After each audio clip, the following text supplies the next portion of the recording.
So we have a 357 mag PUG, and it's by Charter Arms. And what's interesting about this gun is it's ported on the top of the barrel here by the sights. And when I first tried it, I had a little bit of an issue with this barrel being twisted.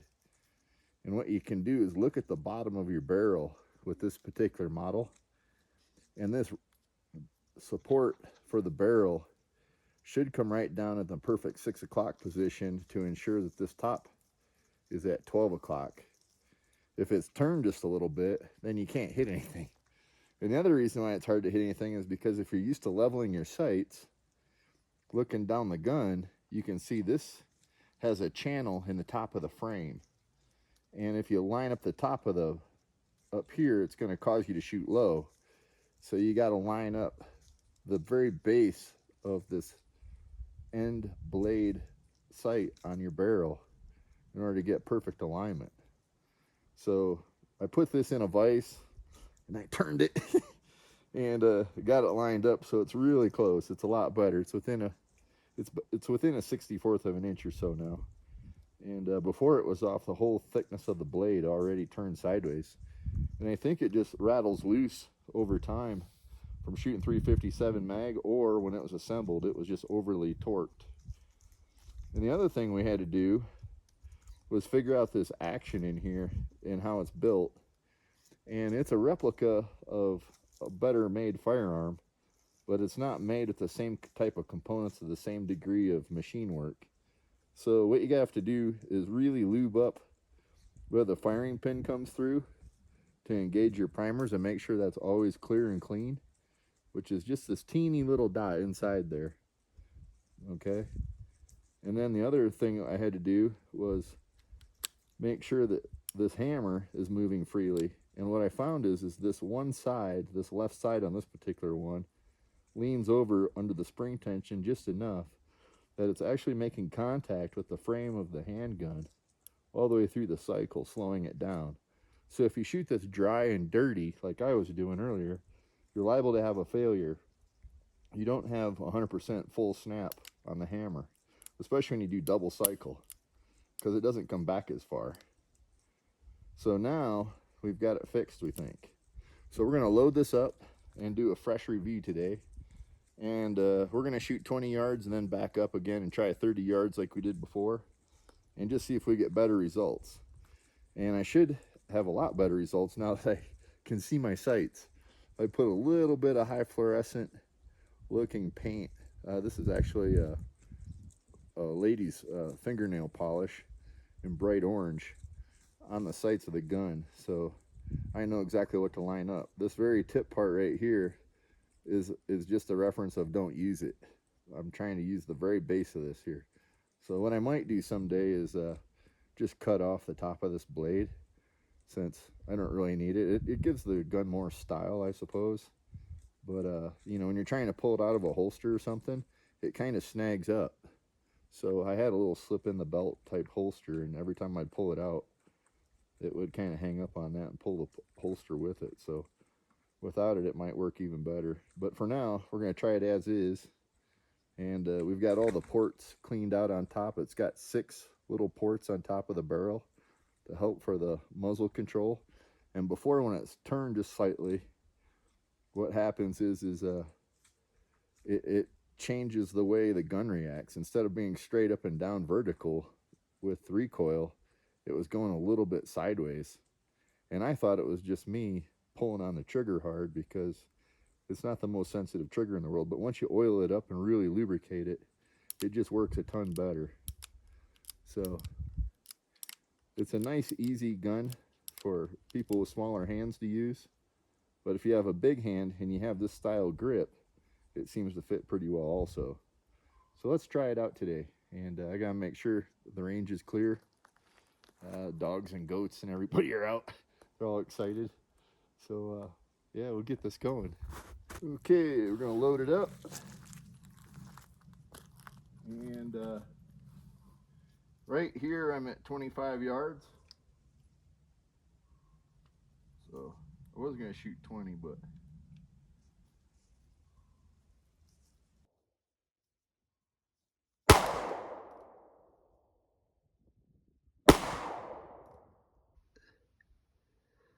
Okay, so what you'll see is I got an impact here on this dot and one right here in the tape. So it's shooting pretty good. I fixed the right and left issue that I had before with the turned barrel. And now I just got to figure out what part of the blade on the front, I got to hold up. So it doesn't take much. It's got too big of a front extended sight. So you got to hold it just right. So we'll take out those. What will I do now? I don't want to burn up a ton of ammunition today, but I want to shoot a little bit. So now I've got some 357s. I'm going to drop in 2 more here and shoot them at 25 yards and just see where the devil this thing is going to hit. So learning how to use this style sight is a bit of a trick because they're not really adjustable, but the barrel can twist if it's assembled wrong, and if this blade is off and cocked over sideways just a fraction of an inch, it makes a big difference downrange. So we've already confirmed now that we've got it shooting straight. I'm just hitting a little bit high. Let's see if we can get them right a little closer this time.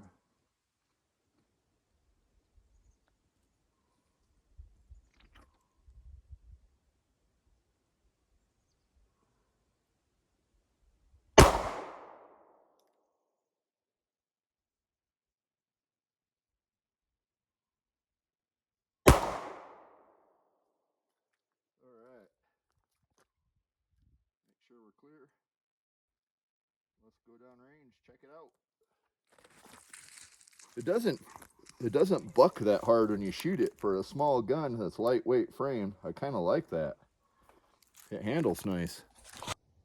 Okay, so here's the issue with having the front blade sight being too long. It's hard to figure out exactly where to hold it. I got one impact underneath the dot and one up here on top of the box. And at the longer distance, I am just a touch right. So the alignment issue isn't totally perfect yet, but we're getting better.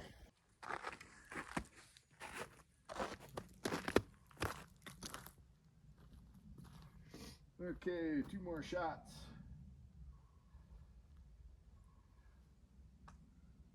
I think we got this figured out.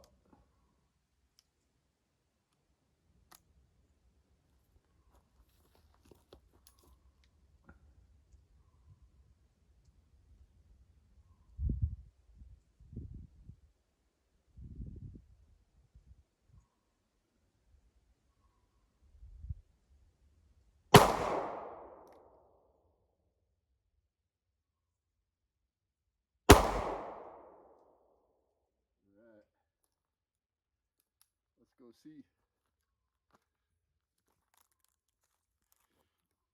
It's pretty cool. It's a good little gun. You just got to get used to it. And what's helpful really a lot are these 2 little dots in the back. These could be white instead of orange. And this down here, I could paint it a little bit higher, and that would be more accurate for what I'm shooting right now, because what I'm doing is I'm holding the black part of the blade about right there. About half of it is all you need, because when you see the side profile of the gun and you put a straight edge down this, it lines up well underneath the very top of that, so you don't need quite all that. All right, this is a little bit better. This time I got 2 impacts right where I'm pointing my fingers, so that's closer to center like we're looking for. And I'm hitting a little bit on the left side, which is no biggie, but that's what I'm looking for, is getting it both ways so I'm centered up.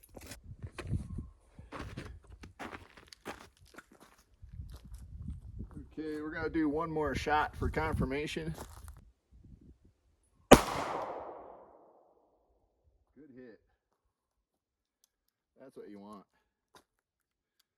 I think we got this gun working now. We can use it, rely on it.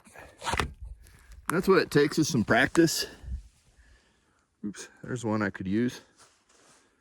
So we got one left. So this time the impact was right here on the box, about the 9. So, but that's at 30 yards. So that could be just me. But at least I got the elevation figured out.